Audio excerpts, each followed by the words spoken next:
get those things. Well, we've got so much to cover in just a short amount of time, but let's talk about the recent execution of Saddam Hussein and what it means in prophetic fulfillment. Well, it's huge. Oh, my.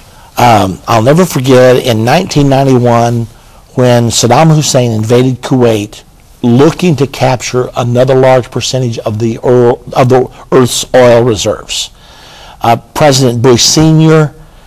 knew we could not let him have that level of power, so he put together a coalition of 29 nations, and they went against Saddam Hussein with a resolution approved by the UN Security Council.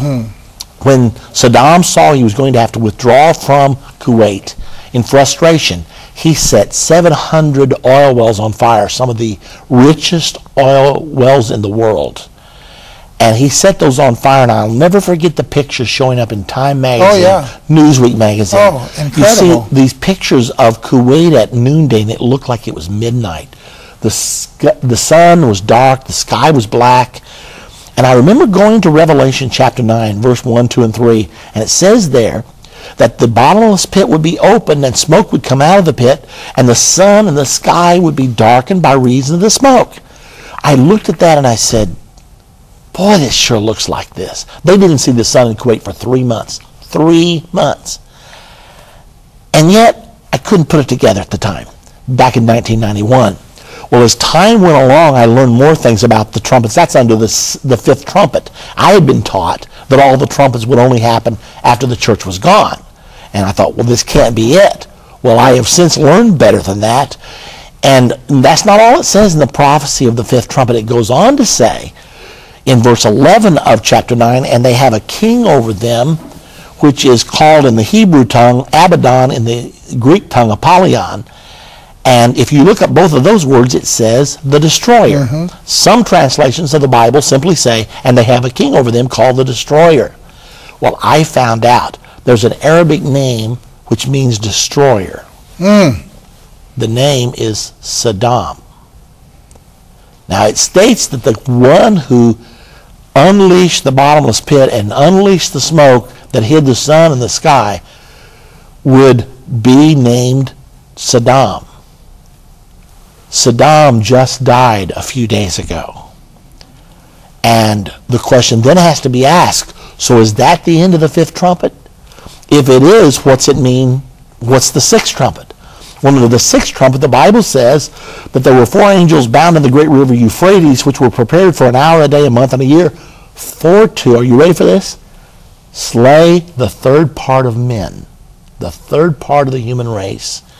So the next thing on God's time clock is a war that will start from the Euphrates River. The Euphrates is mostly in the nation of Iraq, where we have 150,000 troops and are getting ready to send more. And the Bible says a war is going to come out of that area that'll kill 1/3 of mankind. Everybody's talking about a clash of civilizations. We try to act like it's not happening. 1.5 billion Muslims in a war with the West, and how's all that going to come down? I hope I'm wrong on this one. There are some prophecies I just say, I hope I'm wrong. Yes. But the prophecy, I know, states that by these was 1/3 part of men killed, and it looks like the fifth trumpet era just ended a few days ago with the execution of the destroyer.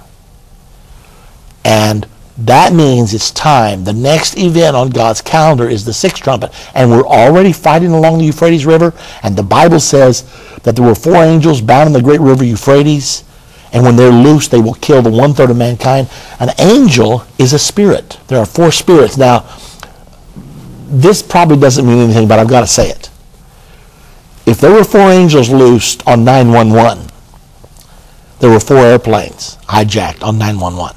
Now, I don't think it means anything, but there were still 4 angels, and there were still 4 airplanes. And most of the leaders of the world are saying that World War III began on 9/11, including our president, President Bush. He said that on May the 6th. So this is where we are. Wait a minute. He said that May 6, 2006? Yes. That 9/11 began World War III? Yes, he did. And Newt Gingrich has said that. Mr. Woolsey, who was the CIA director under Bill Clinton, has said that. Thomas Friedman of the New York Times has said that. there's a consensus forming that we went into World War III on 9/11. Now, World War III is going to end up killing 2 billion human beings. Now, that ties in with the Real ID Act. Because can you imagine how willing people are going to be to take an ID to ensure security once 2 billion people are dead? I mean, 3,000 died on 9/11. And we walk into the airports and open our purses and our jackets and take our computers out and take our belts off and our watches off and go through all kinds of scrutiny just since that. Can you imagine when 2 billion die? I believe people would line up to say, put a computer chip under my skin so you'll know who I am and who everybody else is. I'm glad you said that, because I think they have a graphic of showing. Is it true that there are hospitals here in America that are already injecting that into patients? Yes. I think it was in the magazine. Yeah, the Food and Drug Administration approved the injection of computer chips under the skin for the maintenance of medical records, so that if you're unconscious when you're brought to the hospital, they just scan it. They know what you're allergic to, what meds you're on. Also for Alzheimer's patients, they can inject that under the skin right now. That's an official act of the Food and Drug Administration as of 2004. And that's now being done in quite a number of hospitals. More recently, VeriChip, that produces the chip for injecting under the skin, it's about the size of a grain of rice. More recently, they have applied for a patent for a chip that will monitor blood sugar levels. So if you put that in your body, you don't have to just prick your finger and check your blood sugar 3 times a day. Now all of a sudden, you just scan that every day, or whenever you want to take your blood sugar levels.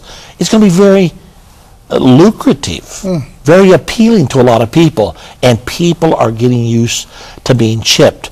And the reason that's important is because the Bible teaches, the original Greek for 666 in Revelation chapter 13, verse number 18, when it said, let him that hath understanding count the number of the beast, for it's the number of man, and his number is 666.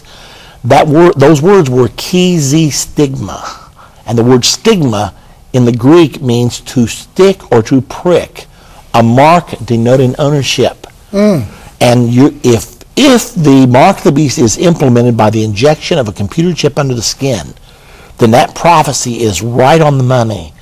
And many people are saying that that's what, in fact, should be done. We're not some kooky conspiracists that have dreamed up these theories. These are actual happenings in our country today, being fulfilled from biblical utterances, some of them 2,500 years ago, some of them 3,000 years ago, some of them 3,500 years ago. Ladies and gentlemen, the Bible states these things are going to happen. Prophecy is history written in advance. It's history written in advance. Any of you Bible students that are watching the program, all of you are familiar with the image of Nebuchadnezzar that Daniel interpreted the dream, and everything in that has come to pass, just exactly like he interpreted it for Nebuchadnezzar over 3,000 years ago, 2,500 years ago. You know, Brother Anderson, I think we should point out right now that this prophecy about all of us having to have a mark or a number, without which we cannot buy or sell, that prophecy is 2,000 years old. Yet, it could never be fulfilled until right now.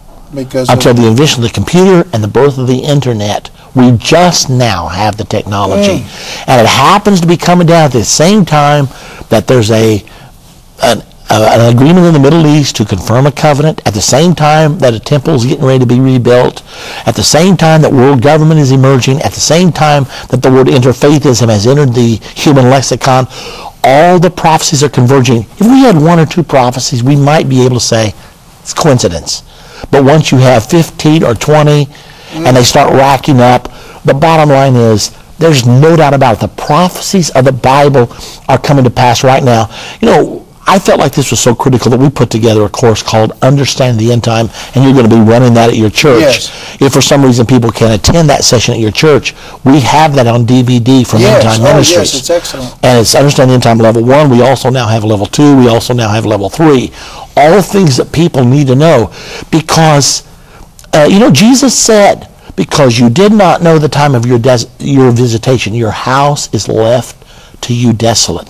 They missed the first coming. The result was the destruction of Jerusalem, the scattering of the Jewish people for 2,000 years. But the same Bible that talked about their scattering also talked about their regathering. Now then, as of 1948, after 2,000 years of being in exile and being sifted through the nations, now all of a sudden they're back to the nation of Israel, just like the prophecy says.